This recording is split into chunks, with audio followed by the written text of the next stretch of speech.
sapa usik ing rasa ati bisa ngunehake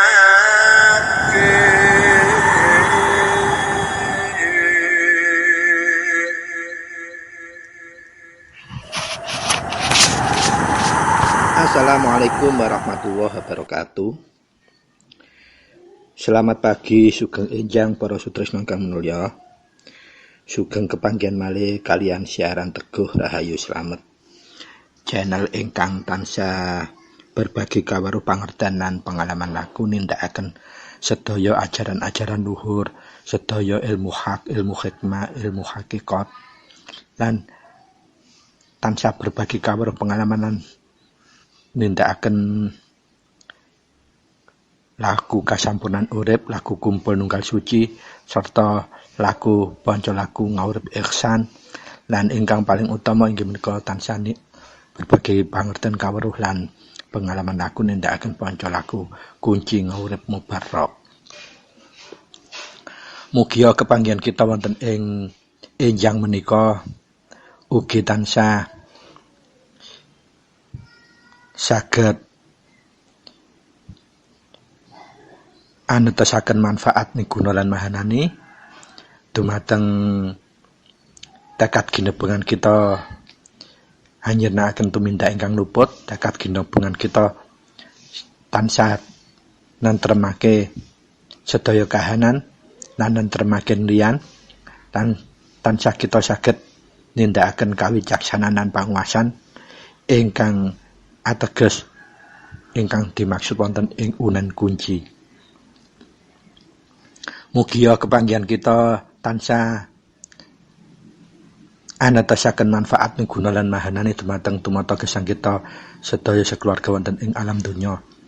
Kanthi estu namung nemain nedyanipun Gusti ingkang Maha Suci inggih menika ridhonipun Allah Subhanahu wa taala. Para sutresna ingkang minulya, wonten tlatah pundi kemawon panjenengan sekeluarga. Wonten ing enjang menika kita sampun mancik bahasan episode 026 wonten ing salebete taun 2022. Mugi bahasan kita ing episode 026 menika tasih ugi tansah saged peparing berbagi manfaat kelawan kawruhan pangerten serta pengalaman lampah nindakaken sedaya ajaran-ajaran luhur, ilmu hak, ilmu hakikat, ilmu hikmah serta kasampunan urip inggih menika laku kumpul nunggal suci supados gesang kita sekeluarga wonten ing alam donya menika tansah kagungan gegajolan ingkang tekad genebeng ingkang tetep madhep mantep amung wonten karsanipun Gusti ingkang Maha Suci, wonten ing karsanipun Allah Subhanahu wa taala, Tuhan yang Maha Esa.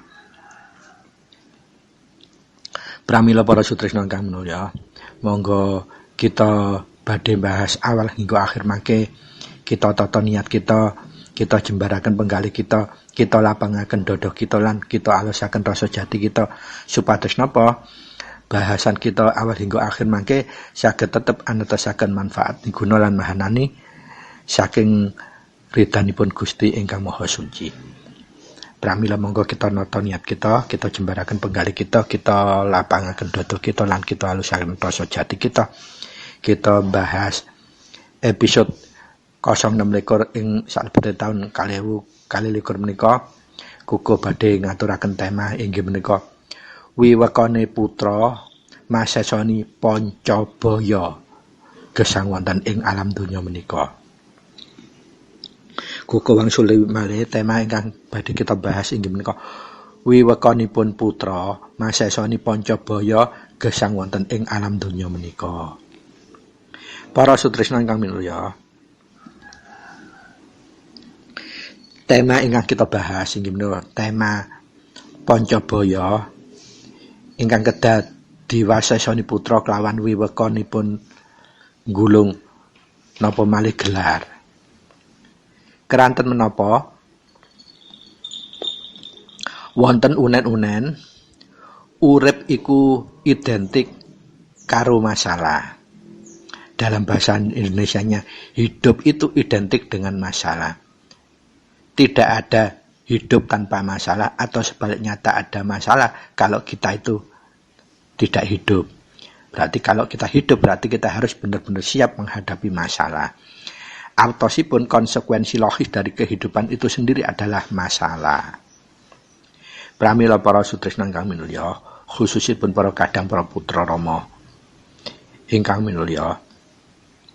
Dados unen-unenipun masalah kuwi estune temahe wong ngawurip ing alam donya. Pramila wonten pendapat ingkang langkung ekstrem malih, aja wani urip lamun ora wani ngadepi masalah. Ateges menapa? Wanci tiyang urip menika inggih temanipun inggih kedah nemahi masalah. Masalah napa? Inggih masalah hidupipun, baik gulungipun napa malih gelaripun. Keranten melek mripat utawi wis tangi turu iku mesti masalah wis kudu dihadepi. Contone melek mripat ndelok ngono wis kepingin dah, iku wis masalah. Keng napa menika masalah? Pertanyaanipun, saat melek mripat kita apa memang sudah punya kemampuan untuk jangka napa ingkang dipun kepinginaken kala wau. Lah ananging menawi kita saged masesoni kahanan melek mripat deleng ngono, krungu ngono, kepingin ngono, kepingin ngene, kita saged masesoni ngukur. Lho, awakku saiki capek aku wis kaya ngene, mosok iso gawe nyengkuyung gayo iko, gayo iki, gayo iku. Nah, artosipun kita ngilingi awake dhewe, ngrayahi cithoke dhewe. Lho, aku wis guru nutut nek njangko iku. Lamun aku maksa-maksana mesti aku salah laku. Nyepak rono, nyaduk rono, nyaut rono, nyaut iki. Lah, akhiripun tumindak kita lepat. Pramila kangge wewekonipun putra masasani sedaya masalah gesang khususipun Pancabaya menika kedah estu-estu diwigatosi supados napa ngadepi Pancabaya menika tentu gegirisi sanget bagi manungsa lumrah ingkang tasih dereng kagungan ginebengan ingkang kiyat utawi ingkang mantep madhep tetep.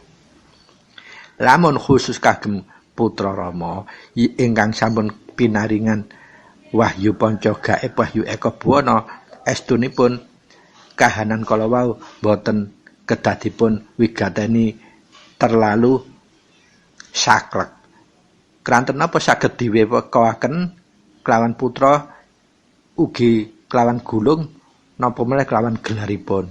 Kagem sasoni sedaya Pancabaya napa kemawon kedah saged diwewekani dening para putra Rama. Nah, wonten sanepan kala wau aja wani urip lamun ora wani ngadepi masalah. Ateges tiyang gesang menika mesti kudu bisa ngadepi masalahe urip. Uripe pribadi, uripe keluargane, lan uripe lingkungane. Supaya napa gayuh ketentraman sesarengan. Menika tujuanipun para putra gesang wonten ing alam donya. Lah, pertanyaanipun sumberipun masalah menika awalipun kados pundi? Para sutresna ingkang minulya, dawuhipun Rama, kabeh sumbere masalah kuwi sing nggarai masalah iku muncul inggih menika samu barang ingkang nggarai ora tentrem. Dados simpel sekali rumusipun. Apa wae sing marakake ora tentrem yaiku sumbere masalah. Mila khusus bagi putra Rama dipun paringi bekal wahyu eka bana, wahyu panca gaib menika kagem kala wau inggih menika mawiwikani sedaya kahanan sing andadosaken rasa menika boten tentrem. Dos pundi cara weweka kita selaku putra, cara masasani kita selaku putra supados sing nggarai ora tentrem kala wau boten saged dados Pancabayahipun gesangipun para putra sakeluwarga. Pramila para sutresna ingkang mulya, monggo kita mulai kupas setunggal demi setunggal napa ingkang kedah kita wewekani selaku putra kagem ngadepi utawi masasani sedaya Pancabaya wonten ing alam donya menika.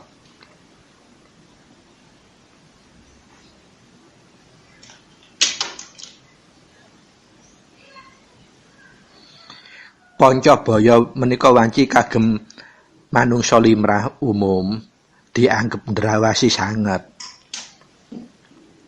Keranten Pancabaya menika menawi kita kupas asalipun saka tembung panca ingkang artosipun 5 utawa 5. Lajeng tembung baya ingkang ateges pakewuh utawi bebaya utawi maneka warna permasalahan ingkang beresiko. Menika pemahamanipun Pancabaya. Pramila monggo kita petani setunggal-setunggal. Lajeng mungguhe putra kang dipun anggep Pancabaya menika namung saka kredane Ratu Tetelu. Duka menika saking angen-angen, duka saking Pancadriya, duka saking Budi Pakarti. Lah menika sumberipun masalah ingkang saged ndadosaken Pancabaya. Atosipun ingkang saged andadosaken rasa menika boten tentrem. Dados biang keroke sedaya permasalahan gesang wonten ing alam donya ingkang saged muncak tumuju Pancabaya menika namung Ratu Tetelu menawi mungguhe putra. Simpel sekali. Dados pertanyaannya, barang siapa yang bisa mengendalikan Ratu Tetelu berarti dia sudah 60% lebih bisa menghadapi permasalahan kehidupannya. Sisanya yang 40% adalah kita anggulung lan anggelaripun. Gulung berarti kita laku spiritualipun, gelar kita berarti kita laku tumindakipun raga. Pramila para sutresna ingkang minulya, wonten ing episode 026 wonten salebete taun 2022 menika kuku ngaturaken temaipun wiwekanipun putra kanggo masesani Pancabaya menika wanci top urgent utawi emergensialipun langkung wigati.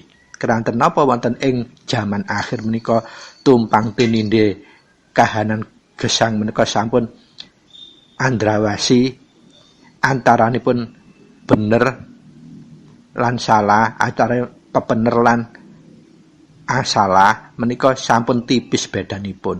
Ewet dipun bedakaken. Keranten apa?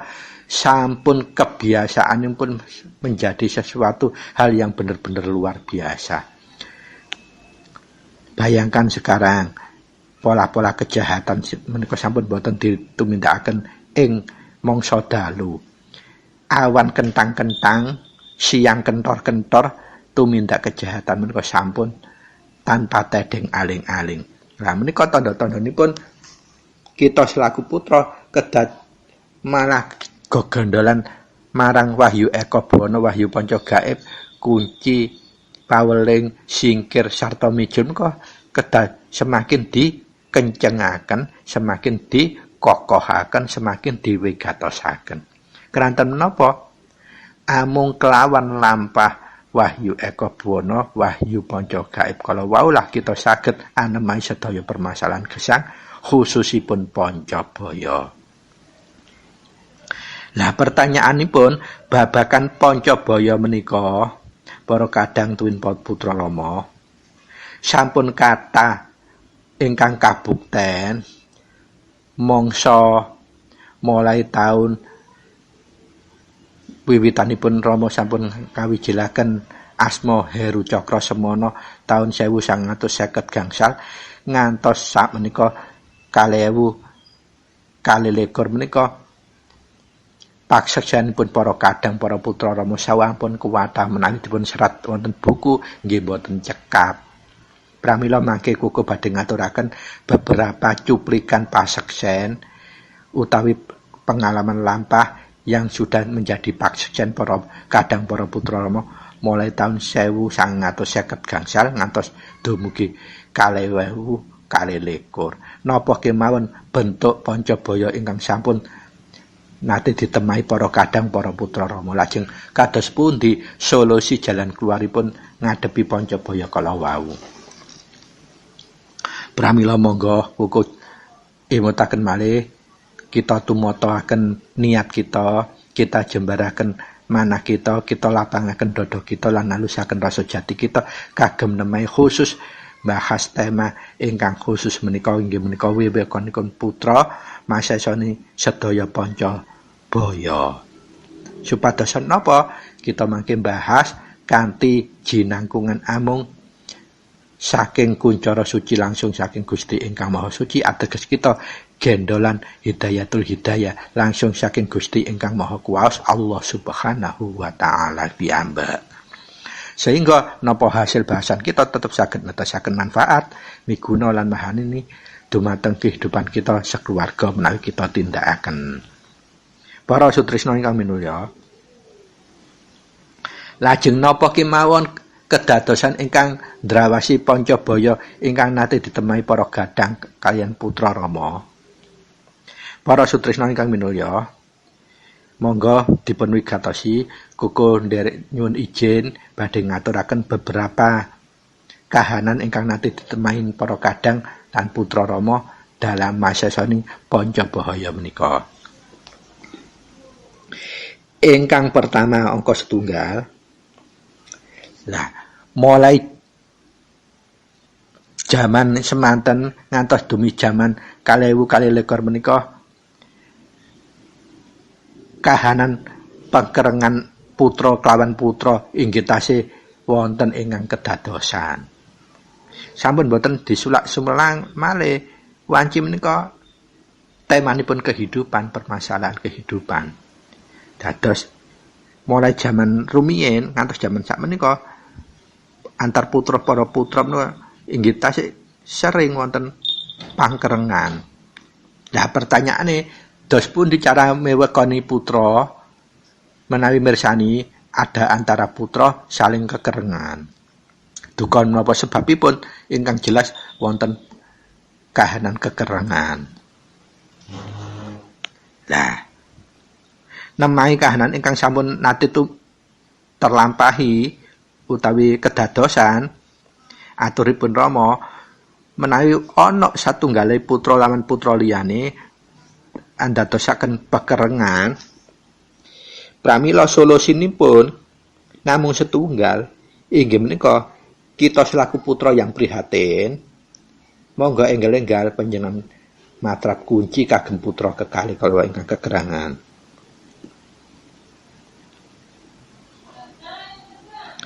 Lah, biasanipun putra menika cepet banget ilinge. Pramila menawi kita nemahi wonten para putra sami-sami kekerengan, duka napa sebabipun cara masesoni inggih menika kita enggal-enggal ngempakaken kunci kelawan geteripun getar. Fa insyaallah putra kekalih putra ingkang padha kekerangan kala enggar cepet ilingi. Kenging napa saged mekaken para sutresna ingkang minulya menawi sampun sinebut putra menika ateges sampun lumaku. Wis dilungguhake utawi sampun pinaringan asma lebet utawi asma gulung utawi asma rahipun sampun pinaringan. Senadyan ragane menika tasih saged tumindak luput nanging sampun klebet putra menika gampang utawi cepet ilingi lamun dipun jalarain kalian matrap kunci pramila lepatipun saged palebur gampil.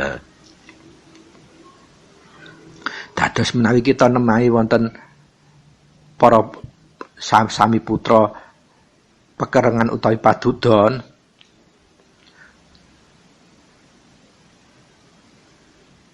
senaos ragane putra menika tasih saged tumindak luput awit raga wanci lumrah kedunungan luput, nanging menawi sampun dados putra ateges wis pinaringan asma utawi cepet ilinge. Mila yen nemui para putra padha saling kekerengan maring sepadane putra cara ngrukunake inggih namung wicaksanane ndamel kunci. Maka loro-lorone banjur eling amargi putra menika cepet ilinge. Dados menawi sakmenika khususipun menika para kadang lan para putra Rama, menurut panjenengan apa ngantek saiki isih ana ta putra gak iso rukun, saling pengkerengan, mbok karena berbeda pendapat cara memahami ajaranipun Rama dan seterusnya, utawi khususipun permasalahan pribadi, monggo panjenengan cobi buktekaken menika dawuhipun Rama langsung. Terus kalau ada permasalahan di antara putra yang lainnya bisa cara ngelermaken kelawan kunci. Insya Allah kedua para putra yang kekerangan mangke cepet ilingi. Amarga kalau sudah sinebut putra iku ilinge iku cepet. Dados mengkaten solusionipun. Ingkang angka kalih kedadosan angka kalih yang sudah juga menjadi paseksen. Nate wonten putra diunek-unekake bojonipun utawi garwanipun, dilok-lokake, dipaido-paido wae, ora ana pedhot-pedhote wektale. Isuk diomeli, awan diomeli, sore diomeli, bengi diomeli. Entah ini karena apa sebabnya, yang jelas munculipun kahanan diomel-omeli tansah. Pramila menawi wonten kebetulan putra ingkang sakmenika tasih nemahi kahanan kados mekaten, monggo menika resep menika dipun lampahaken, dipun tumindakaken ugi. Dos pundi mangke paseksen panjenengan. Kranten menika wanci atur dawuhipun Rama piyambak ingkang nyolusiaken. Wekdal wonten salah setunggal putra ngaturaken pertanyaan kados mekaten. Dados intinipun ada salah setunggalnya putra diomeli terus ambek bojone gak entek-entek. Isu awan sore ngantek gebrebeken. Ngantek gak kerasan kedudut tentreme pale goyah. Nah, berarti menika ugi termasuk Pancabaya, kranten Pancabaya menika inggih menika kahanan ingkang mbradosaken boten tentrem. Tapi maceme kuwata. Lah, menawi keleresan panjenengan selaku putra nemahi kahanan kados mekaten, duka panjenengan menika satria sejatinipun menapa wanita sejatinipun, garwa kakung utawi garwa estri ingkang nemahi kados mekaten, monggo panjenengan trepaken menika tips aturipun saking Rama langsung. Aturipun Rama, mangertiya kunci kuwi gawe nentremake awake dhewe, dudu kagem nentremake liyan. Yen gawe nentremaken liyan berarti iku klebu cawe-cawe liyan. Pramila kangge nemahi masalah seumpami kleresan kita nemahi masalah kados ngaten selaku putra, mila ingkang kedah dipun lampahake digulung atau dipun tumindakake digelar. Putra kedah ingkang kenceng kuncinipun banjur singkir, mantun kunci lampah singkir, banjur sabibare kunci singkir kita nyumingkir ngedohi sawatawis. Lek perlu ditinggal turu. Mila menawi kita sabibar kunci lampah singkir lanjung sumingkir apa meneh ditinggal turu, mangke lak lerem-lerem piyambak kita sampun tangi turu, sampun kahananipun benten. Dengan catatan kita saged berseni tumindaken puraga. Aja wis mari kunci, wis mari singkir, mingkir tapi ngrundel. Dadi ora sabar tetap. Berarti ya ora nrimo tetep berarti. Ya tetep ora welas asih tresna lakan iku berarti. Berarti ku ya ora klebu ikhlas pisan. berarti yaiku ora klebu ngalah palian. Dados syarate mantun kunci singkir banjur sumingkir kita saged tetep laku sabar nerima tresna welas asli kemudian kita tetep ikhlas lan ngalah. Intinipun menawi putra kepengkok gudha kang saged ndudut sabar neriman tresna welas asih ikhlas lan ngalahe ingkang prayogi langsung eling kunci singkir banjur sumingkir malah langkung sae saged ditinggal turu sawatawis mangke akan berubah kahananipun lerem karepe dhewe. Dados monggo dipraktekaken sinten kemawon putra ingkang kleresan tasih sering nemahi duka bojo panjenengan selaku suami atau selaku istri yang istrinya masih sering tanpa alasan ngrundel dan siapa tunggalane lah menika ndudut ganggu ketentraman panjenengan monggo panjenengan tumindakan kala wau kunci banjur singkir sabibaripun singkir nyumingkir tapi tetep gecolane kudu sabar nerima tresna welas asih ikhlas lan ngalah. Lamun panca laku pambersine raga kuwi ora ditumindakne tetep kunci lan singkire mau ya ora ana dudu ora ana manfaate, ora gathuk pangumbahing raga. Dados mahanane mboten tumeka. Soale apa kene nglanggar pambersining raga. Dados kala wau kangge nemahi Pancabaya ingkang kahanan angka 2. Lajeng monggo kita berlanjut ingkang kahanan angka 3. Putra ketemu musuh. Njur diajak padudon. Lah menika sering sangat selaku putra biasane ku akeh wongku sing iri dengki kongkiren lajeng pingin nyoba. Nah, menika panjenengan kedadi catat diyakini bahwa kalau kita selaku putra, siapapun yang ingin mendeteksi kita itu punya ilmu atau tidak akan bisa tembus. Dia akan melihat bahwa kita tidak punya ilmu. Tapi lamun kate nyoba, pasti ora bisa. Ananging keyakinan kalau mboten saged kangge adigang adiguna, tetep gocekane pangumbahing raga. Laku sabar, nerima tresna welas asih lalu ikhlas tur ngalah. Nah, kahanan kalau wau kita kepengkok ora iso ngindari. Njur ana pawongan entah pada putrane utawi selain putra kepingin nyoba ngetes dan sebagainya.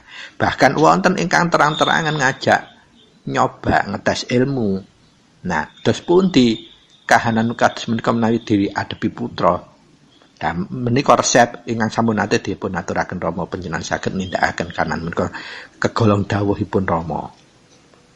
Dados menawi putra menika mestine wis ora duwe musuh. Lamun nyatane yen ana putra isih nemahi nganggep ana duwe musuh, ateges putra kuwi lali marang kuncine. Artinya nalika berangkat nemahi napa mawon makarya tumindakin raga kelalen boten diwigatosi kelawan mijil rumiyin. Nah, pertanyaannya menawi estu kepengkok kados mekaten bener-bener dihadang musuh dos pun ditumindaki putra. Pramila aturipun ya Rama menawi sampun kadung ya kuwi solusine paweling banjur mijil. Solusine panjenengan enggal-enggal numindakaken paweling banjur mijil. Tetep gendolane nggih pambersinipun raga. Tetep agune sabar, nerima tresna welas asih, ikhlas terus ngalah. Aja diladeni. Mantun paweling lajeng mijil terus kene ngladeni ya padha wae kene berarti nglanggar pambersining raga. Dados mantun paweling mijil panjenengan harus mingkir ngalah. pasti musuh kalau munasika boten saged netakaken kepingin nyobaipun. Keranten menika sampun aturipun Rama, berarti paksajenipun sampun kathah. Atosipun para putra swargi Rama sugeng kalawau nggih kathah nemahi kedadosan kados mekaten. Napa malih jaman ingkang tumpang tumindhe menika kuwatah resiko kita ngalami kahanan kados mekaten. Nah, resepipun kados kalawau. Dados sak bibaripun kita paweling langsung mijil terus kita sumingkir ngalah. Fa insyaallah musuh ingkang kepingin padudon kalawau akan munasika, saged munasika atau iso batal, bahkan iso sadar. Lamun gecolane tetep sabar nerima tresna welas asih ikhlas kanthi ngalah. Lajeng kahanan ingkang angka sekawan inggih nate salah setunggali putra wonten ing suatu pasrawungan utawi forum pertemuan ngupas ngrembak sesuatu permasalahan.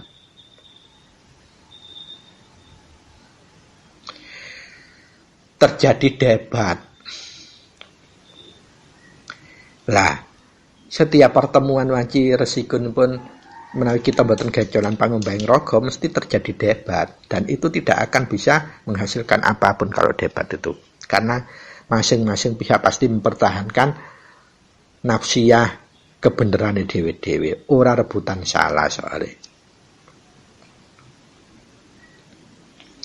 Lah, kedadosan menika aturipun Rama mesti biasane jalarane saka putra yang bersangkutan piyambak saat mau berangkat menuju forum pertemuan kalawau lali mijile, lali kuncine, sehingga kahanan kalawau saged tumeka.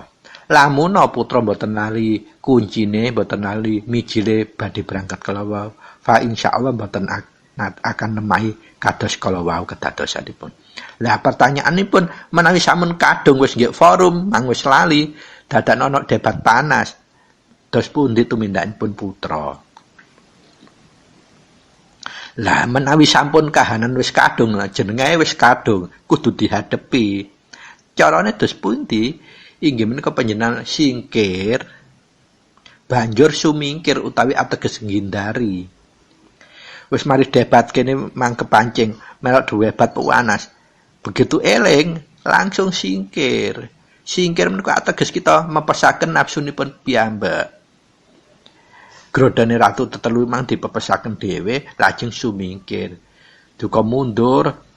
Nggih ngapunten, mbok bilih kalawau kula ingkang lepat lah ngaturaken kalawau bibar singkir terus kula tak lenggah wonten wingking mawon. Kula ngakeni kula ingkang lepat. Senaos kita yang tidak salah, kita harus berebut salah.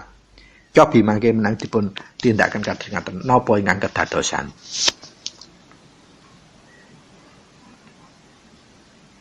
Dados kalawau tata carane. Kalau singkir kita terus sumingkir tetap mereka isih ngotot. Nah, ingat ini hanya boleh dilakukan kalau benar-benar darurat.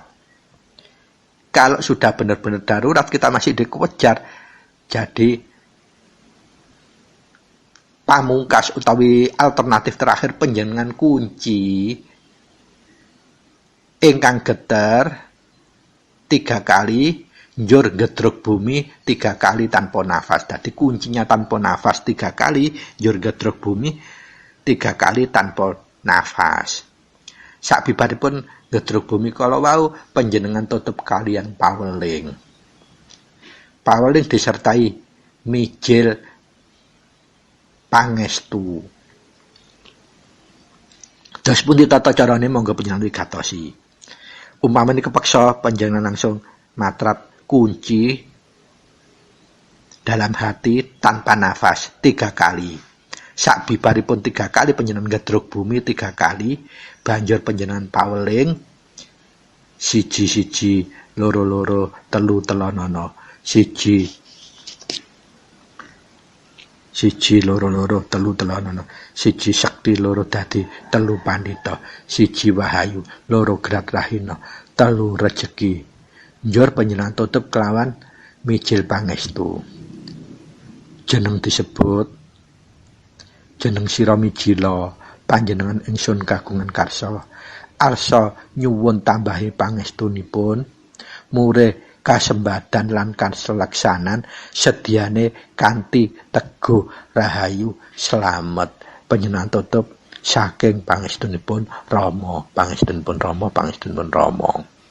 Sampun dados mantun kunci 3 kali tanpa nafas, ngedruk bumi 3 kali, ajeng panjenengan paweling ditutup mijil pangestu. Sampun. Napa mangke ingkang kedadosan? Menika inggih sering kula lakukan kalau bener-bener sudah tidak ada alternatif. Tapi tata carane kados ngaten, mari kunci tanpa ambakan ping 3, gedruk ping 3 kudu dipaweling pangestu. Paweling mijil pangestu. Kenapa? Supaya kita tetap tidak kelerep kedudut. Dan hasilnya biasanya nanti orang tersebut akan nyedaki kita minta maaf. Atau kalau dia masih belum bisa seperti itu, langsung lerem. Tidak ada perdebatan lagi. Cobi panjenengan praktekaken. Nah, monggo kita gayuh kahanan pasaksen Pancabaya ingkang angka gangsal. Nah, wonten setunggal putra ingkang nyambut damel diunek-unekke, dipaido, didukani atasanipun. Nganti meh kedudut tentreme, meh kedudut muring amarahe utawa kate mbales pegel. Keranten apa? Ora ngerti jlontrong aku lho, salahku apa ngono. Nah, para Sutrisna ingkang minulya, para kadang para putra Rama, wonten pasrawungan pendamelan hierarki organisasi atau hubungan vertikal atasan dan bawahan, wanci kadang-kadang ndudut rasa tentrem. Kesumpekane atasan bisa diumbar dilimpahaken dhateng bawahan, tetapi kesumpekane bawahan ora bisa terkadang dikomunikasikan ke atasan. Nah, itu wanci resiko konsekuensi logis sebagai seorang pekerja jadi bawahan. Kedai kalau kita selaku putra, metan ini namun siji. Aku bang kate berangkat makarya wis ngunci, wis mijil apa durung. Lah, fa insyaallah mestine lali kuncine, lali mijile mau kate berangkat. Saumpamane kepeksa wis kunci, wis mijil kok isih nemu kaya ngene, pasti kuncine saenake dhewe, mijile ya saenake, kurang iso oleh poke menepe manah. Dados wek kuncine didoli, mijile didoli. Ora ditunggu ngantek nampa isyarahe. Dengan alasan apa? Waktune wis mepet, dilek telat. Nah, padahal kalau kita kunci temenan, mijil temenan, waktu yang kelihatannya mepet kepepet ingkang koko nate aturaken, ternyata akhirnya kita bisa nyampe dengan sesuai dengan keadaan yang ndrawasi kalau mboten nglanggar napa-napa, mboten ngantek telat. Nah, menika sarene kedadosan menika wanci kedadosan salah setunggal putra diunek-unek ni atasan, diuring-uring raro sebabe. Lajeng saking panelangsane menika matur. Matur dhateng Rama kados mekaten. Lajeng menapa aturipun Rama?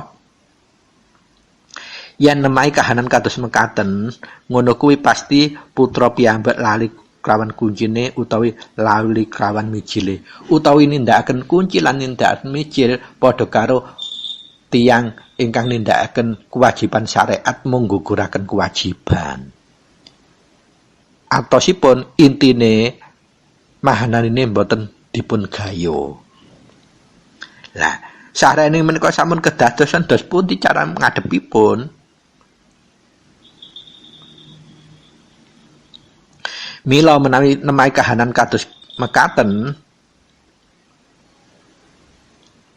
lamun putra kalau gelem ngakoni keluputane, oh wis pasti dibalekno ayo iki salahku.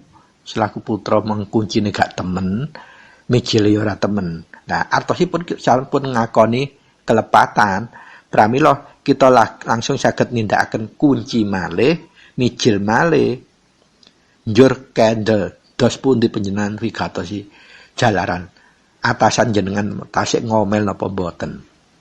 Nah, keranten menika sampun paseksen insyaallah mboten akan breset. Lagi pula ingkang ngaturaken Rama piyambak. Dados kunci maneh, njur mijil maneh, tapi sing estu-estune kunci, estu-estune mijil. Lajeng mendel. Mendel artine napa? Goceki pangumbahing raga, sabar, nrimo, tresna welas asih, ikhlas kanthi ngalah. Lah menika wonten inggih pasaksen ingkang numindakaken ngaten, tapi kanthi kalau wau saban nrimo tresna welas asih kanthi ikhlas lan ngalah, sehingga akhiripun dadi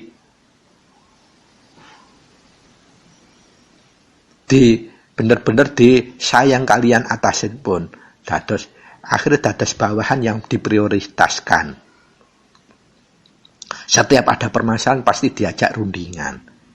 Dan karir berikutnya dilancarkan oleh atasannya. Dengan kalau wau lakunipun laku pangumbahing raga kemudian kunci terus mijil kanthi teman-temane kunci kanthi teman-temane mijil.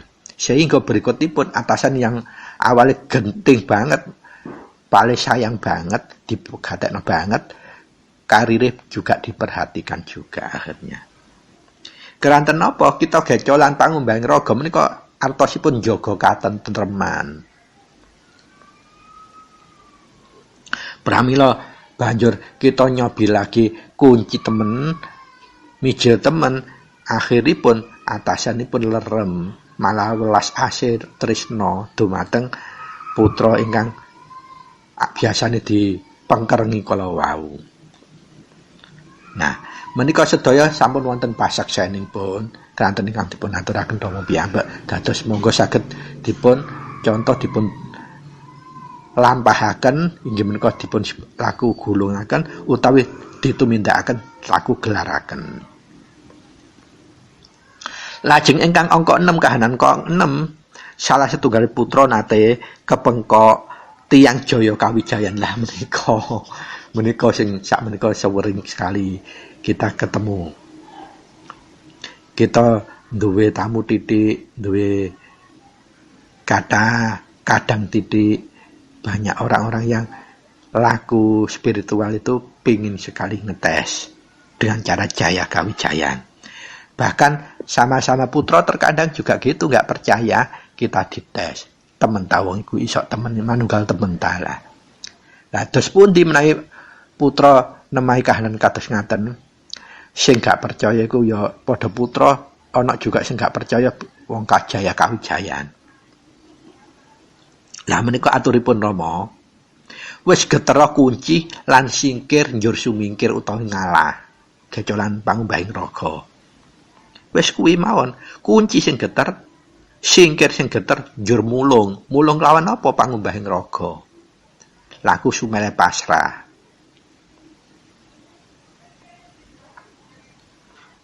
Keranten napa putra menika mboten kepareng gegeran, padudon mboten pareng. Pamer, dados panjenengan pamer-pamer ngempakaken laku kunci singkir dengan cara ini disorot kamera, itu tidak boleh sebetulnya. Boleh itu kalau yang kita center itu adalah kadang atau putra yang kita bimbing, bukan diri kita sendiri yang kita sorot. Itu tidak boleh dengan alasan apapun. Karena apa? Laku kita ini laku gulung, tidak boleh dipertontonkan. Seumpami kita ingin berbagi kawruh lan pangerten pengalaman lampah, panjenengan aturaken kados menika lisan, Tetapi panjenengan kalau ada yang bertanya, minta penjelasan pepadang, bisa dengan cara pertelepon. Mameraken dengan alasan apapun tidak boleh, karena ini laku gulung.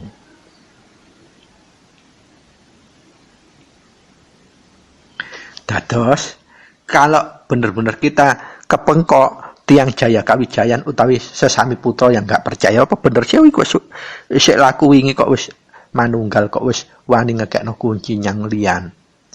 Kemudian didudut dicoba. Lampane namung kalau wau geter kunci, balung singkir terus sumingkir. Gejolan pangumbahing raga. Ngalah sumeleh. Pasrah.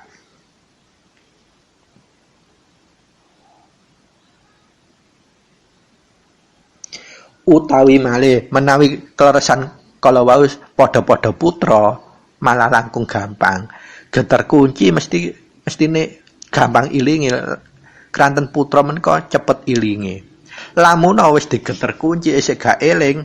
Lah, alternatif terakhir menika ingkang malih sumeleh. Panjenengan ura-ura mustikaning rasa. Kalem kewon.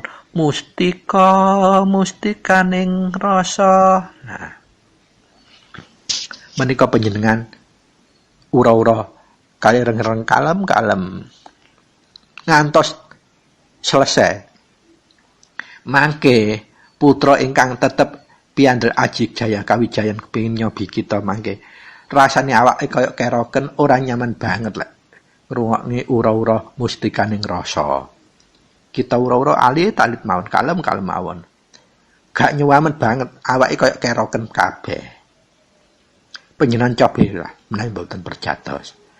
Dengan catatan panjenengan lambari kunci rumiyin lajeng singkir ingkang geter baru mustikaning rasa.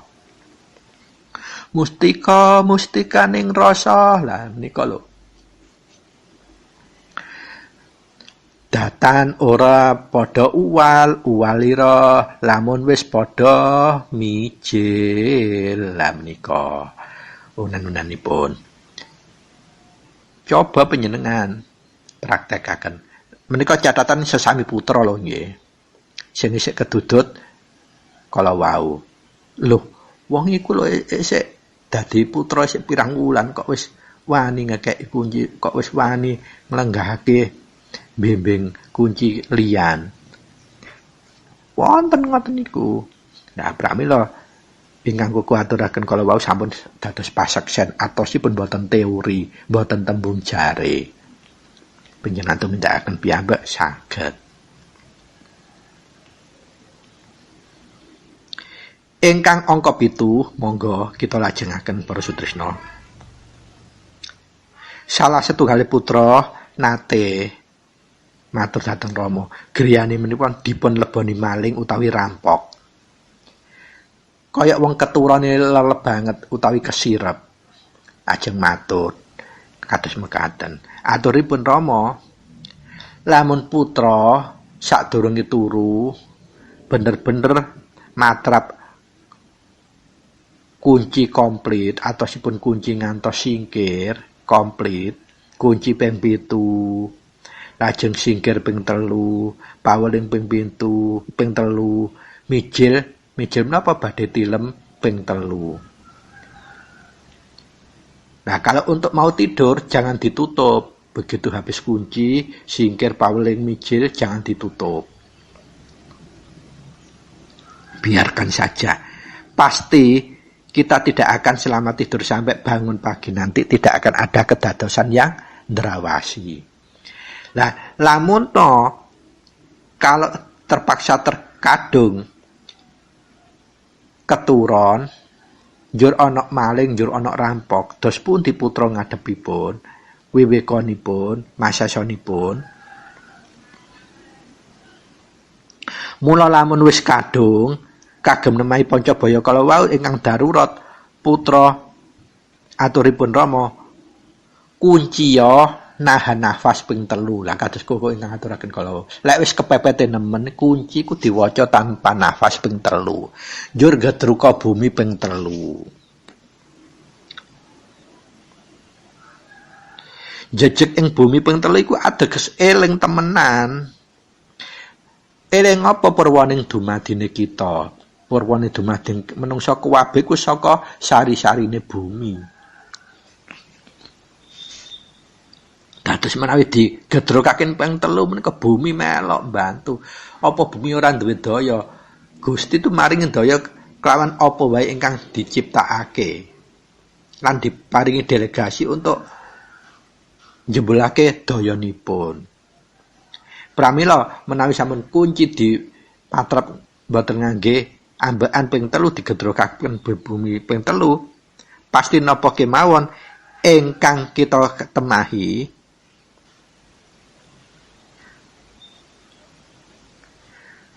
kados lungkruh, boten lumpuh lho, lungkruh. Kaya lemes, dayane kesedot. Dados kala wau. Monggo kahanan angka 1 ngantos 7 kala wau panjenengan wigatosi diputar berulang-ulang. Keranten apa dalam kehidupan di akhir zaman pasti panjenengan akan menghadapinya. Entah salah satu, salah dua atau keseluruhannya akan menghadapinya. Ingkang terakhir menika monggo kuku aturaken berulang-ulang menika. Wonten salah setunggal putra ingkang saking tresnane kelawan orang tuanipun suatu hari diimpeni ngantos 3 hari berturut-turut.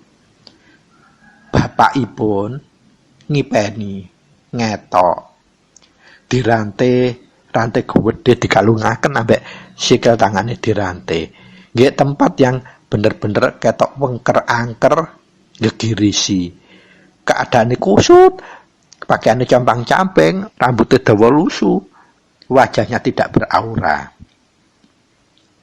Lajeng putra kalawa keranten dipun impeni 3 hari berturut-turut dengan impi yang sama. Sawan dateng ngarsanipun Rama matur. Dos pundi kahanan menika Rama? Lah menapa dawuhipun Rama? Rama lajeng matur. Wis saiki nyobi niti priksa. Bibar niti priksa kok isih ketok, lajeng Rama dawuh. Wis lek ngono saiki pawelinga njur mijila nyampurnakake. Sabibare putra kala wau paweling njur mijil nyampurnakake. Rama ngaturaken wis saiki nitra priksa malih. Nitra priksa yang terakhir setelah paweling dan mijil nyampurnakake kala wau. Bapakipun sampun boten ketinggal tempat yang dipakai yang dirantai waktu kalau wau sampun resi, keadaannya sampun bercahaya. Pramila menika ateges bapakipun sampun dipun sampurnakake. Nah, menika kedah diwigatosi babagan panyampurna menika wonten ingkang gegorolan itu bisa dilakukan dengan catatan 1 garis keturunan kakek. Utawi batasipun saking kakek. Lah menawi pemanggihipun kukuh, sesungguhnya kita ini 1 kakek, inggih menika Bapak Adam dan Ibu Hawa. Jadi siapapun kalau di luar dari yang kita tahu ada sanad keluarga atau hubungan keluarga, baik pun dari kakek, dari cangga, dari uger-uger dan dari bebuyut kita, atau kita masih belum paham silsilah garisipun, sebatas dia minta tolong, kewajiban putra itu inggih menika nyengkuyung jejibahan kekudangan Rama menjadi ada makna kuncara kita. Jatuh siapapun minta tolong, kewajiban kita harus nolong, bantu dengan ikhlas tanpa pamrih. Dados bisa kita lakukan. Dan ini yang sering kuku lakukan kalau kita ngadepi ada orang yang nazak sakaratul mautnya itu sulit. Sudah beberapa hari di ngajeni Yasin dan sebagainya belum selesai. Nah, penjenengan bisa kalau dengan catatan dimintai tolong. Tapi kalau itu masih ada hubungan keluarga, penjenengan bisa inisiatif. karena keluarga. Supados napa terdapat pemahaman beda pemahaman. Sebagian bini sepuh ada yang gitu tadi terlalu kaku,